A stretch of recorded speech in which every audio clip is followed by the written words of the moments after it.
하나님 우리 아버지와 주 예수 그리스도로부터 오는 은혜와 평강이 오늘 주일 공동 예배에 참석하신 팔복교회 성도 여러분들과 함께하기를 바랍니다. 오늘은 교회력으로 성령 강림절 후 15째 주일로 9월의 첫째 주일이기도 합니다. 여러분들도 잘 아시다시피 올해 여름은 무척이나 더웠는데 이제 가을이 우리에게 성큼 다가온 것 같습니다. 특별히 9월 마지막 주에는 우리나라의 고유의 명절인 추석이 있습니다. 성도 여러분, 저는 이런 명절 또는 고유 문화에 얽힌 저의 개인적인 경험을 이야기하면서 오늘 설교를 시작할까 합니다. 저의 기억이 옳다면 저의 첫째 아들이 어린이집 다닐 때의 이야기입니다. 하루는 어린이집에서 돌아온 첫째 아들이 자기가 다니는 어린이집에서 하는 행사를 준비해야 한다고 야단 법석입니다. 제가 옆에서 가만히 듣다 보니 미국 문화의 한 축제인 할로윈 분장 준비를 해야 한다는 것 같습니다. 그래서 한국의 모든 부모가 그렇듯이 우리 아이 기죽이기가 싫어서 나름대로 이것저것 준비해서 보냈습니다. 그런데 저는 그때만 해도 어린이집에서 여러 나라들의 전통과 문화에 대해서 배우면서 그 행사의 일환으로 미국 문화인 할로윈을 체험하는 정도로만 알았습니다. 예를 들면 우리나라 문화 중에서 한 가지, 일본의 문화 중에서 한 가지 등을 아이들에게 경험시켜주면서 각 나라의 문화 탐방의 일환으로 하는 행사들 중에 미국 문화는 할로윈을 선택한 걸 줄 알았습니다. 하지만 나중에 알고 보니 그게 아니었습니다. 그냥 10월 말에 하는 일종의 어린이집 정기 행사였습니다. 아마도 미국 문화를 하도 좋아하는 우리 엄마들의 극성에 어린이집에서도 어쩔 수 없이 하는 행사였던 것 같습니다. 저는 그때 이런 생각을 했던 기억이 납니다. 공교육에서 우리나라 문화와 전통에 대해서는 얼마만큼 교육을 하고 있을까? 미국 문화를 동경하는 엄마들의 극성에 잘못하면 우리나라 어린아이들이 추석은 몰라도 할로윈은 알게 되지 않을까라는 저만의 걱정을 한 기억이 있습니다. 문화에도 소위 말하는 사대주의 현상이 나타난 것입니다. 성도 여러분, 제가 이런 이야기로 오늘 설교를 하는 이유가 있습니다. 왜냐하면 전통이라는 것은 매우 중요하기 때문입니다.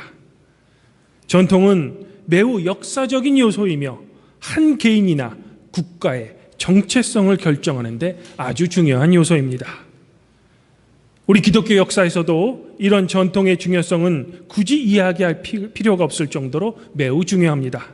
예를 들면 지금 우리가 함께 드리는 예배도 초대교회의 전통이 스며든 전통 예식이기 때문입니다.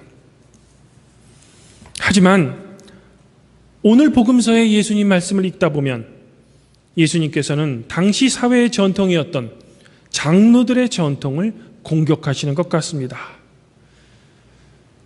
전통이라는 것은 보존하고 특별히 다음 세대에게 꼭 물려주어야 하는 것임에도 불구하고 예수님께서는 왜 전통을 공격하셨을까? 우리 함께 오늘 말씀을 살펴보면서 저의 이런 의문점을 풀어보고자 합니다. 예루살렘으로부터 예수님을 찾아온 바리새인들과 서기관들은 예수님의 제자들 중에 몇 사람이 손을 씻지 않고 떡을 먹는 것을 보았습니다. 우리들이 보기에는 그냥 별거 아닌 것 같습니다. 하지만 율법의 수호자였던 바리새인들에게는 그냥 넘어갈 수 없는 문제였습니다. 왜냐하면 이들이 따르던 장로들의 전통에 따르면 음식을 먹기 전에는 반드시 정결례에 의해 손을 씻어야만 했기 때문입니다. 그렇지 않아도 예수님에게 트집 잡을 것이 없을까 기회를 엿보던 바리새인들과 서기관들은 이때다 싶어 예수님께 몰려갑니다. 그리고 예수님께 이렇게 공격합니다. 당신의 제자들은 왜 장로들의 전통을 따르지 않습니까? 아마도 이들은 예수님을 공경에 빠뜨리고 싶었을 것입니다. 그러나 예수님께서는 오히려 그들에게 이렇게 당당하게 답변하십니다. 이사야가 너희 같은 위선자들을 두고 적절히 예언하였다. 기록되어 있기를 이 백성은 입술로는 나를 공경해도 마음은 내게서 멀리 떠나 있다.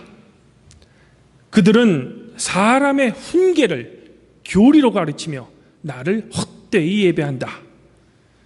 너희는 하나님의 계명을 버리고 사람의 전통을 지키고 있구나. 성도 여러분, 제가 앞서 말씀드린 대로 전통이란 반드시 보존해야 하며 우리의 삶에 꼭 필요한 요소입니다.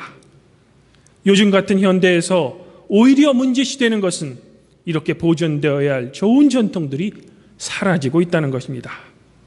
그런데 예수님께서는 이런 전통을 공격하시는 것처럼 보입니다. 정말로 그런지 본문을 조금 더 살펴보도록 하겠습니다. 예수님께서는 계속해서 이런 말씀을 하십니다. 너희는 너희의 전통을 지키려고 하나님의 계명을 잘도 버린다. 모세가 말하기를 너희 아버지와 너희 어머니를 잘 공경하라 하고 또 아버지나 어머니를 욕하는 자는 반드시 죽을 것이라 하였다.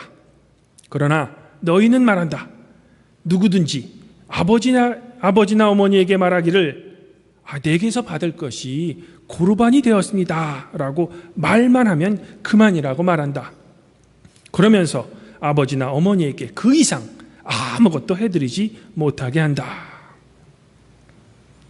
성도 여러분, 여러분들도 잘 아시다시피 십계명의 제4계명은 내 부모를 잘 공경하라입니다.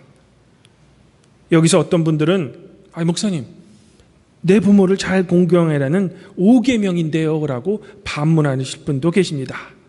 그러나 우리 루터교회 십계명의 분류에 따르면 내 부모를 잘 공경하라는 제4계명에 속합니다. 다른 개신교회와 분류법이 다르기 때문입니다.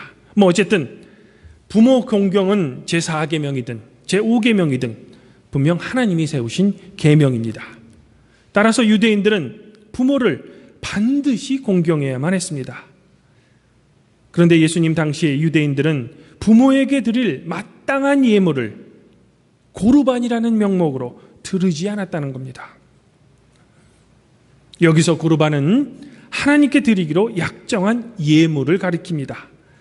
즉 어떤 사람이 어떤 물건이나 재물을 고르반하기로 결정하면 그것은 반드시 하나님께만 예물로 바쳐야만 했습니다.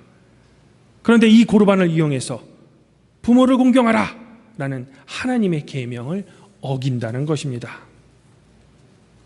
이를 제가 여러분에게 이해하기 쉽게 설명드리면 어떤 자녀가 부모님께 100만 원을 드려야 한다고 가정해 봅시다. 그런데 예수님 당시 이 어떤 자녀가 부모에게 100만 원을 드리기 싫다면 아버지, 제가 100만 원을 드리고 싶은데 어쩌죠? 이 100만 원은 하나님께 드릴 고르반이에요. 그래서 정말로 제가 드리고 싶어도 드릴 수가 없습니다 라고 말하면서 부모께 드리지 않았다는 겁니다. 그렇다고 하나님께 정말 바친 것도 아닙니다. 즉 부모 공경이라는 하나님의 계명을 고르반이라는 제도, 즉 사람이 만든 전통을 핑계대면서 지키지 않았다는 것입니다. 그러므로 오늘 말씀에서 예수님께서 공격하시는 대상은 전통 그 자체가 아닙니다. 예수님께서 공격하시는 대상은 전통의 의미를 변질시키고 그것을 가장해서 자신들의 이익을 챙기는 바리새인들의 위선을 공격하고 계신 것입니다. 이런 이유로 예수님께서는 이사야 선지자가 너희 같은 위선자들을 두고 적절히 예언하였다고 그들에게 말씀하신 것입니다. 사랑하는 성도 여러분, 그런데 사실 전통의 수호자였던 당시 바리새인들은 예수님께 이런 공격을 받을 정도로 그렇게 악한 사람들은 아닙니다. 바리새인들은 오히려 당시 백성들의 지지를 받는 사회계층이었습니다. 백성들이 제일 증오했던 사회계층은 헤롯을 위시한 정부, 그리고 그들의 보호 아래 자기 배만을 채우는 사두개파 사람들이었습니다. 바리새인들은 오히려 이런 헤롯과 사두개파의 잘못을 지적함으로써 백성들의 존경을 한몸에 받던 사람들이었습니다. 이로 인해 일반 백성들이 보기에는 바리새인들은 오히려 정의롭고 자신들의 입장을 대변하는 것처럼 보였습니다. 그리고 이렇게 정의로운 바리새인들이 지키려고 하는 장로들의 전통은 그야말로 조상대대로 내려오는 사회적인 관습이었던 겁니다. 그러나 사실 백성들의 지지를 받던 사회 지도층이었던 바리새인들은 헤롯을 비롯한 정치 세력과 사두개인들을 정말로 엄중하게 공격한 것은 아닙니다.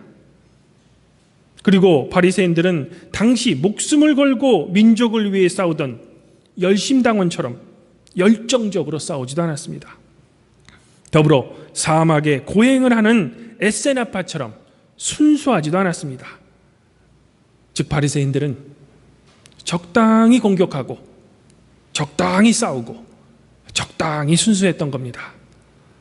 그러므로 헤롯이 보기에 이들 바리새인들은 자신들의 정치 권력을 위협할 정도로 과격하거나 열정적인 계층이 아니었던 겁니다.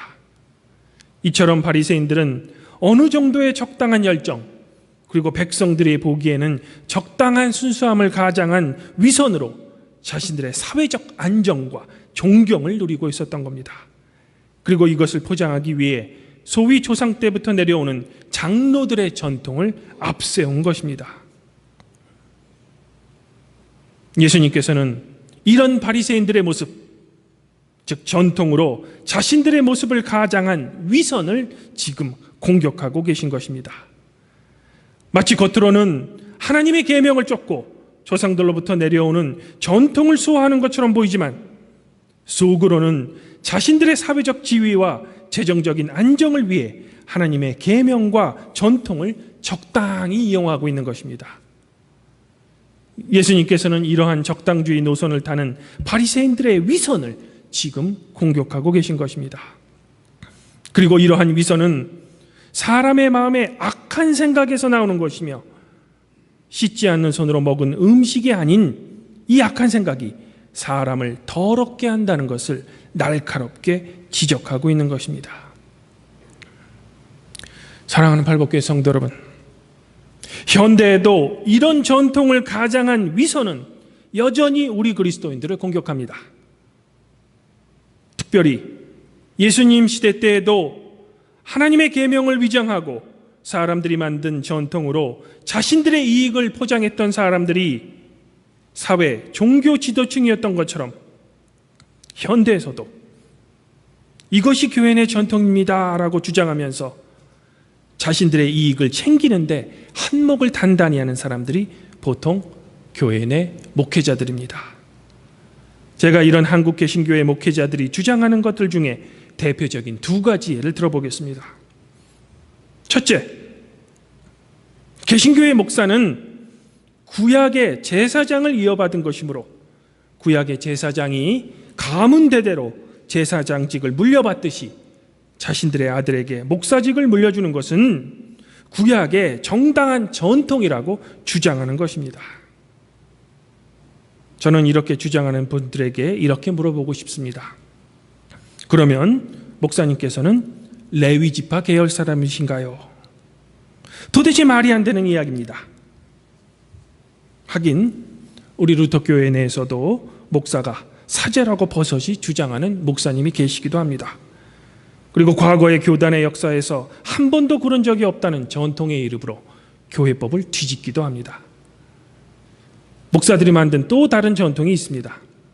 그것은 목사는 성도들을 축복하기도 하고 저주할 수 있는 권한이 있다고 주장하는 겁니다.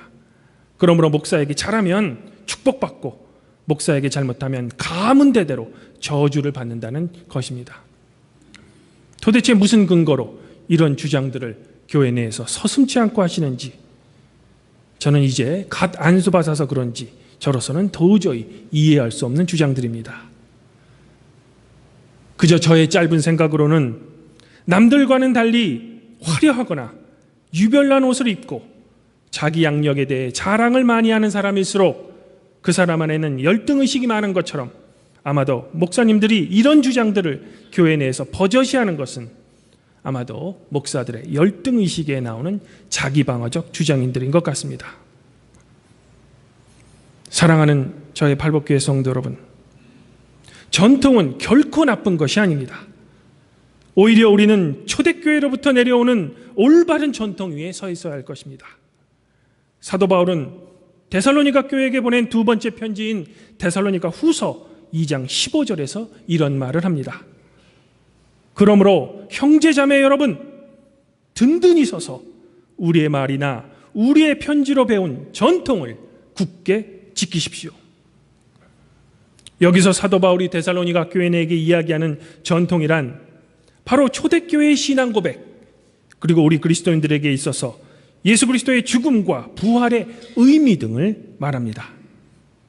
특별히 사도 바울이 데살로니가 교인들에게 이런 권면을 하는 이유는 잘못된 재림의 가르침이 교회 내에 들어와 데살로니가 교인들을 미혹했기 때문입니다.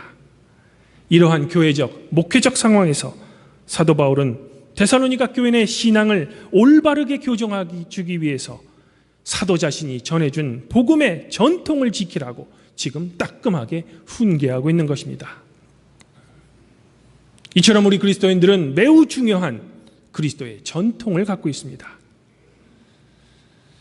하지만 과거 바리새인들이 적당한 분노, 적당한 사회 참여, 적당한 목소리 등으로 자신들의 밥벌이는 굳게 지키면서도 전통이란 이름으로 위선의 옷을 입었던 것처럼 지금 이 시대에는 하나님의 종이라는 우리 한국교회 지도자들이 주일 강단에서 성도들을 향해 적당한 위로의 설교와 함께 교회 전통이라는 이름으로 자신들의 밥벌이를 포장하고 있는지도 모릅니다.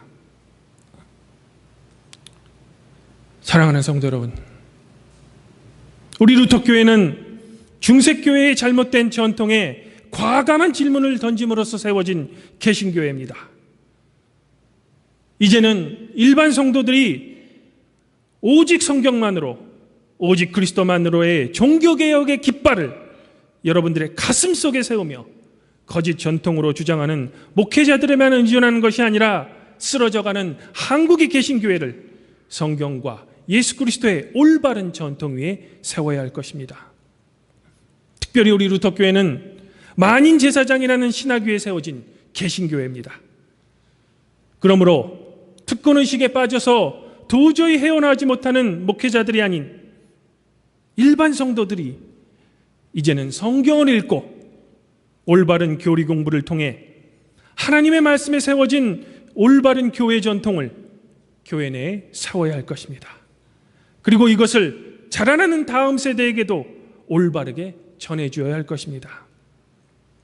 그리하여 만일 목사들이 강단에서 설교를 할 때 그저 자기 자랑을 하거나 또는 본문과는 전혀 다른 엉뚱한 이야기를 한다면 일반 성도들이 그것에 대해 분개하고 교회 내에서 올바른 목소리를 내셔야 할 것입니다. 사랑하는 팔복교회 형제자매 여러분, 오늘 사도 서간문인 에베소서 6장 10절부터 20절의 말씀을 보통 우리는 영적 전쟁이라고 합니다. 어쩌면 올바른 전통이 무너지고 엉터리 전통이 파니치는 이 한국교회의 현실이 사도가 이야기하는 영적 전쟁터인지도 모릅니다. 그러므로 우리 성도들은 사도 바울의 외침처럼 하나님의 전신갑주를 입고 진리로 허리띠를 띠며 의의 호심경을 붙이고 구원의 투구와 성령의 검, 곧 하나님의 말씀으로 무장해야 할 것입니다. 아무쪼록 팔복교회 성도 여러분들은 하나님과 이웃을 나의 마음과 정성을 다하여서 사랑하는 주님의 말씀의 전통 위에 쓰셔서 주님께서 걸으셨던 옳은 길, 그리고 의의 길을 주님과 함께 동행하며 걸어가시기를 지금 이 시간 권면드립니다. 그리하면 모든 지각에 뛰어나신 하나님의 평강이 그리스도 예수 안에서 여러분의 마음과 생각을 지켜주실 것입니다.